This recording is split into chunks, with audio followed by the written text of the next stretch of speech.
Now, here today on our show to share ways to bring out the best in your dog and maybe a couple cat tips is one of my favorite veterinarians. She's lighting it up on social media.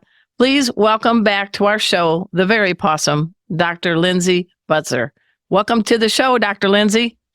Hi, Arden. Thank you for having me back. It's I'm so glad to see you being on your show. Hey, pet pals. Dr. Lindsay, she knows pets, and she's doing her part to share her knowledge by being one of the most popular veterinarians on TikTok, YouTube, and beyond. She is a savvy time manager, too, because she treats oodles of pets at the Clint Moore Animal Hospital in Boca Raton, Florida.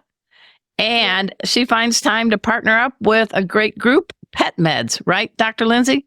Yes, currently I am an ambassador for Pet Meds. They're an amazing website where you guys can get your pet's medications online, shipped right to your front door. They're awesome to work with. And yeah, currently I am keeping myself busy seeing appointments throughout the week, helping pet parents in our Florida area. Now, I was trying to dive in, and the numbers are always growing, but you have over almost 9 million likes on TikTok and almost 170,000 followers. Yep. That means you have a big family. You have a lot of relatives. And my passion for helping pet owners with their pets, plus making fun videos, it's just something I love to do. So I love that my family there is growing on social media. And everyone, after the show, I want you to check her out and just go at Dr._Lindsay Butzer for the TikTok and at Dr. Lindsay Butzer for the YouTube. Easy to do. My favorite was the recent one. It was some sort of oodle where the pet parent said, "Oh, yes, Dr. Lindsay, you can hold my dog, my cute curly dog, and he'll stand still." What happened in the video? Puppy got so excited and was just wiggling, and I could hardly keep it straight. Those little doodles that come in for their vaccines, they're so excited and adorable. So I love catching that on film to show it to everyone. And I think the oodle has some moves that the great John Travolta would have some envy. Flipping his hair and everything. He needs a puppy cut. But let's get into it, because February is Responsible Pet Ownership Month. And it should be every day, every second of every year. Yeah. But one big thing near and dear to your heart is the walk. So can you share a few tips, insights, and benefits of us getting off the couch and taking our dog for a walk? And I have to be careful because Kona's watching me right now. Did you say the W word? Oh, they are so smart. And I actually have a YouTube video coming out soon on how smart your dog is and how many words that they can recognize. So the W word, that walk, they know that word. And every morning they expect to go on one. So if you have one dog, taking them on a walk, that is their most happiest time of the day. If you have several dogs like I do, or you could get away with letting them go in the backyard for a romp and they play and wrestle. But if you have 2 to 3 dogs, they really want to go on a walk. It gets their endorphins going. They get to see the world, the sky, and they just are so happy. And then it could even help with your crate training or your daily routine so you can get your work done. Because once they go on that walk and they come in, they know, oh, I get to have a drink of water and I go in my crate and I can go and be a good dog and sleep while my owner gets stuff done. And that's really a win-win. That's a wagon win-win. Exactly. It really helps the pet owner too.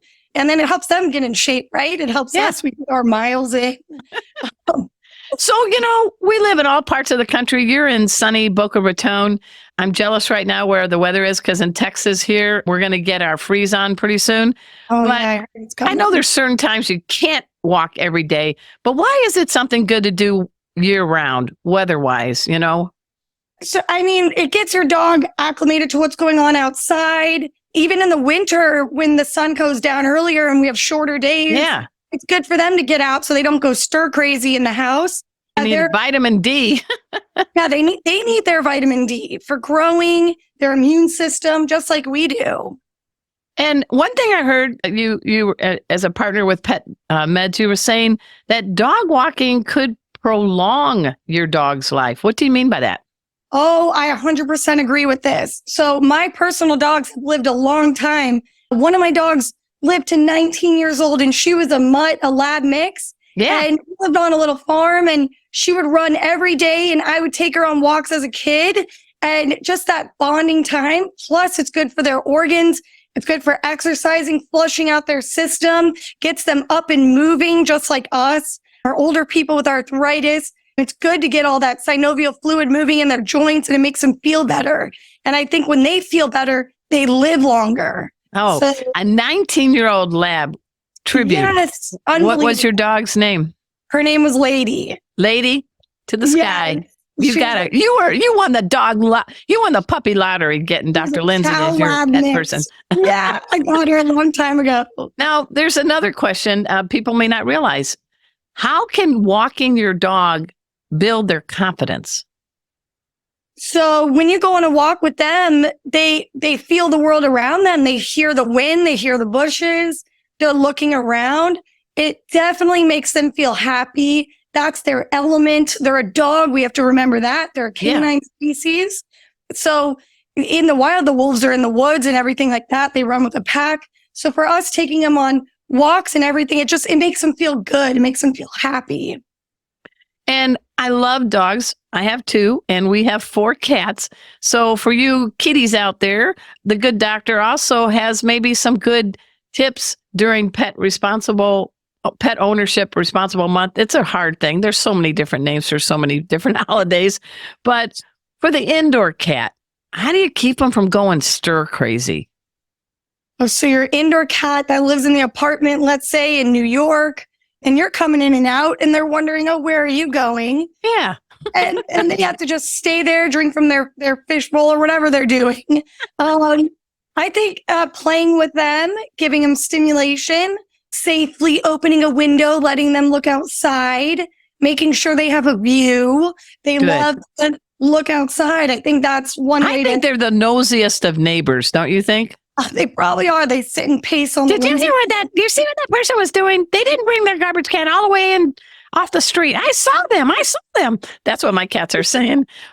In our house, we have some sturdy cat trees. We have food puzzles, and we use this thing called snuffle mats where you spill some treats for the cat. Yeah. I mean, they got to work their noodle, right? Yeah. So having toys available for them, a cat tree, all that stuff is great. I mean, you could even get a cat harness, put it on them, do something fun with them, walk around the house. They'll probably look at you like, what are we doing here? Because you're not taking them really out. But yeah, you got to play with them. Well, my cat, Casey, is a safety cat and a therapy cat, so he has to be out and about. He does wear a harness and a leash. You should see him in a pet stroller with a cowboy hat on, Dr. Lindsay. He's got the moves. He looks hot. And then when he comes home, he takes a big, long cat nap. So he gets to help people at memory care centers and at schools. And I look at him sometimes and I'm like, he's like, yeah, I want to have a full life, right? Oh, that's awesome. Yeah. And you got kitties too, right? Don't you have rag dolls? I have rag dolls, and they need stimulation. They want to lay on the couch with me and get pets. And when I took out the cat feather wand, oh boy, all of them come running out. And they want to swat it and play with it. So I have to give them my undivided attention as well as my dogs, because they have a little brain in there too that's very smart.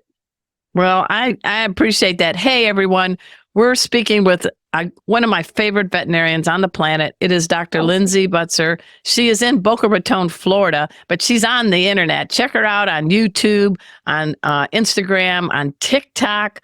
She's committed to get out as much good information, a lot of times in a fun way, to make us better pet parents.